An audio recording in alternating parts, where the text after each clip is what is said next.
اللہ اللہ اللہ اللہ۔ بسم اللہ الرحمن الرحیم۔ اللہم صلی علی سیدنا مولانا محمد مفتاح الخیر والاسرار ومغلاق الشر والظلمات وعلی آلہ واصحابہ وبارک وسلم وسلم علیہ۔ جی آج ہم نے درس قرآن کے اندر آیت نمبر 67 سے پڑھنا ہے۔ اس آیت نمبر 67 سے لے کر 73 تک، آیت نمبر 67 سے لے کر 73 تک گائے کا واقعہ ذکر کیا گیا ہے۔ اور یہ یاد رکھیے گا کہ یہ جو سورۃ البقرہ کا نام ہے، بقرہ کا مطلب ہے گائے، اور اس سورۃ البقرہ کی آیت نمبر 67 سے لے کر 73 تک 67 to 73 گائے کا واقعہ ذکر کیا گیا ہے۔ اسی مناسبت سے سورۃ البقرہ کا جو نام ہے وہ البقرہ رکھا گیا ہے۔ تو یہ سوال ہوتا ہے کہ سورۃ البقرہ کو سورۃ البقرہ کیوں کہتے ہیں، تو اس کا جواب یہی ہے کہ اس سورۃ کی آیت نمبر 67 to 73 گائے کا تذکرہ کیا گیا ہے، تو اسی مناسبت سے اس کو سورۃ البقرہ کہتے ہیں۔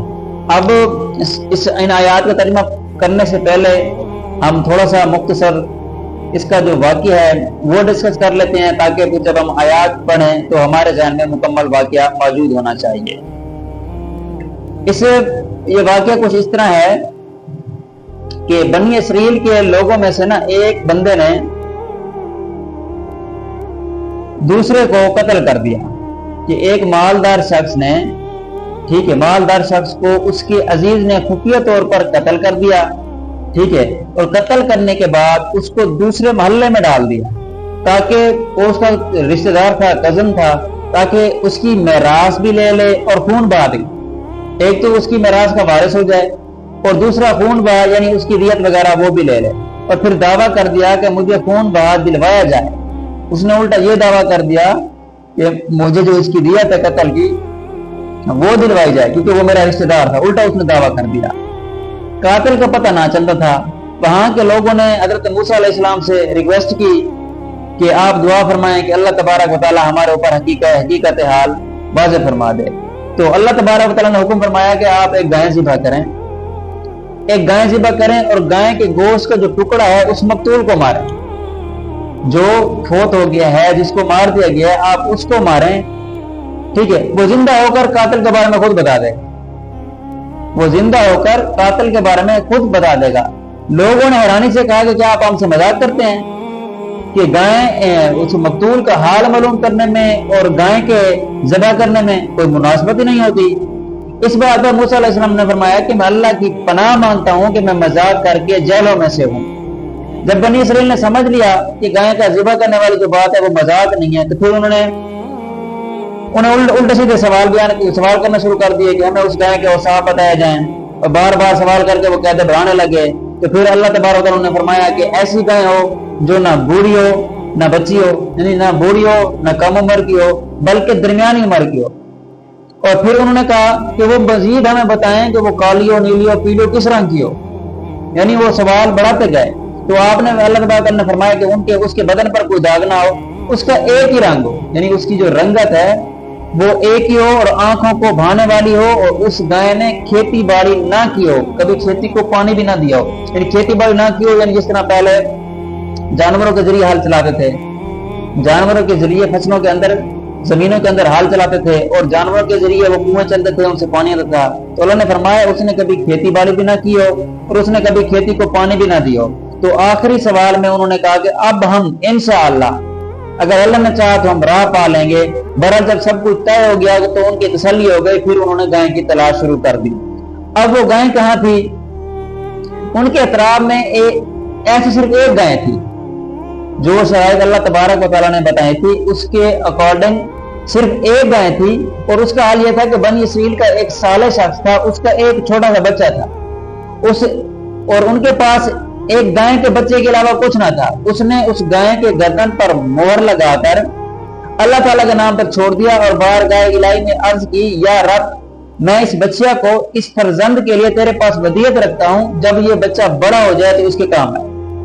تو اس نیک شخص کا انتقال ہو گیا، ٹھیک ہے، لیکن وہ بچہ جو تھی وہ اللہ تعالیٰ کی حفاظت میں پرورش پاتی رہی جنگل کے اندر۔ ایک دن اس کی والدہ نے کہا کہ اے بیٹے، تیرے باپ نے تیرے لیے फलां जंगल में खुदा के नाम पर, अल्लाह ताला के नाम पर एक बच्ची छोड़ी थी, अब वो जवान हो गई होगी, अल्लाह से दुआ कर वो तुझे अता करे, तो तू उसे जंगल से ले आ।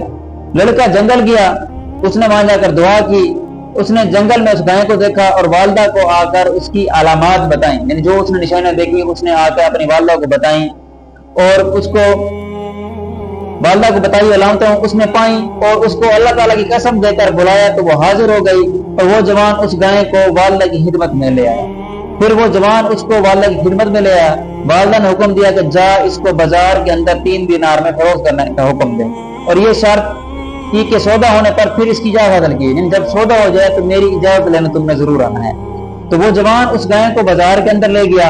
एक फरिश्ता जो था वो खरीदार की सूरत में आया और उसने गाय की कीमत जो है 6 दिनार लगा दी। उस जमाने में जो गाय की कीमत होती थी वो 3 दिनार होती थी, लेकिन उसने कहा कि तू अपनी वालदा से इजाजत नहीं लेगा। फरिश्ते ने कहा, उसने बच्चे ने कहा जो बड़ा हो चुका था, उसने कहा नहीं मैं इजाजत लेने जाऊंगा। वो वालदा के पास आया, ठीक है, वो वालदा के से आकर तमाम किस्सा किया।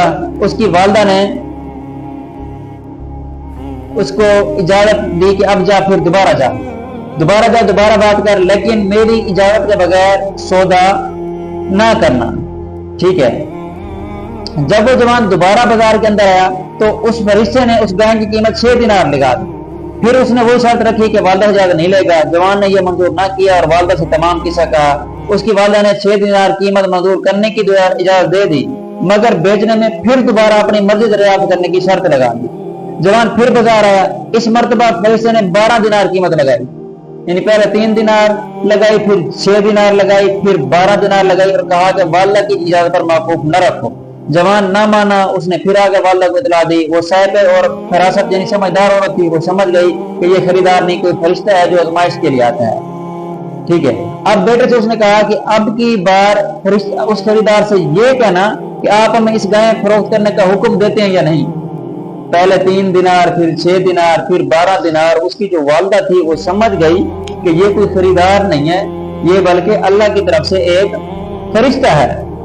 तो उसने कहा कि अब तू ये सवाल करना कि क्या आप हमें इस गाय को फरोख्त करने का हुक्म देते हैं या नहीं। लड़के ने यही कहा तो फरिश्ते ने जवाब दिया कि अभी इसको रोके रहो, जब बनी इसराइल खरीदने हैं तो उसकी कीमत ये मुकर्रर करना कि इसकी खाल में सोना भर दिया जाए।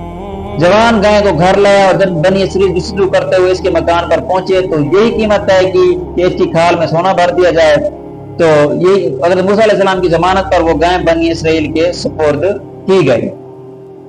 और इसके बाद जो वो गाय थी उसका जो जिस्म का गोश्त का टुकड़ा, जैसे मूसा अलैहिस्सलाम ने उन्हें कहा था, बनी इसराइल ने गाय ज़िबा करके उसके किसी उल से मुर्दा को मारा और वह मुर्दा अल्लाह तबारक व तआला के हुक्म से, हुक्म इलाही से वो मुर्दा जिंदा हो गया।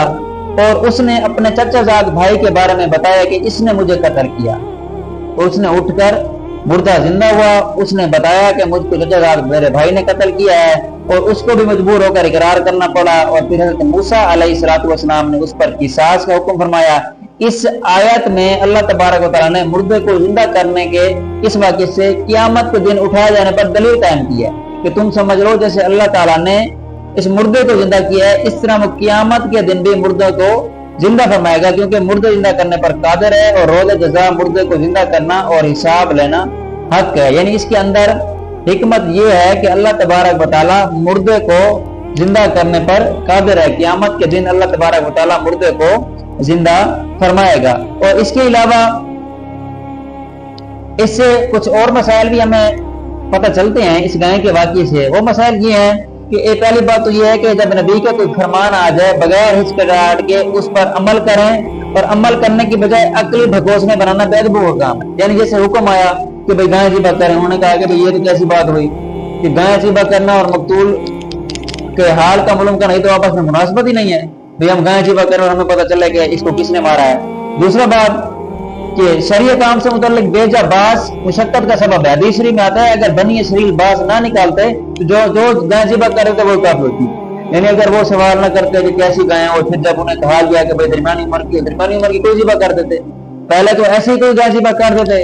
फिर अगर पहला सवाल कर लिया कैसी हो, जब उन्हें बता दिया गया कि कम दरमियानी उम्र की हो तो फिर ज़िबा कर देते। लेकिन उन्होंने बार बार सवाल बढ़ाते रहे, अपने लिए परेशानी बढ़ाते रहे। और फिर इसके अलावा इंशाअल्लाह यानी कि बरकत, जब उन्होंने सारे सवाल कंप्लीट हो गए तो फिर उन्होंने कहा इंशाअल्लाह, अगर उन्होंने चाहा तो अब हम राह पा जाएंगे, अगर वो इंशाअल्लाह ना कहते तो वो इस गाय तक ना पहुंचते।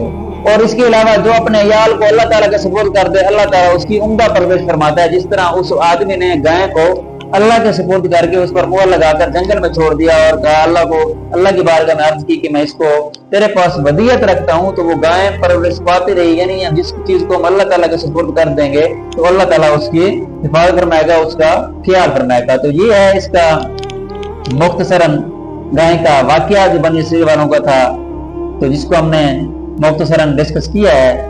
दुआ है अल्लाह तबारक व तआला हमें कुरान पाक से पढ़ने, समझने और इस पर अमल करने की तौफीक अता फरमाए। इंशाअल्लाह अगली क्लास के अंदर हम इनकी जो आयत हैं, आयत नंबर 67 to 73, उसका तर्जुमा पढ़ेंगे। व आखिरु दावाना अनिल हम्दुलिल्लाहि रब्बिल आलमीन।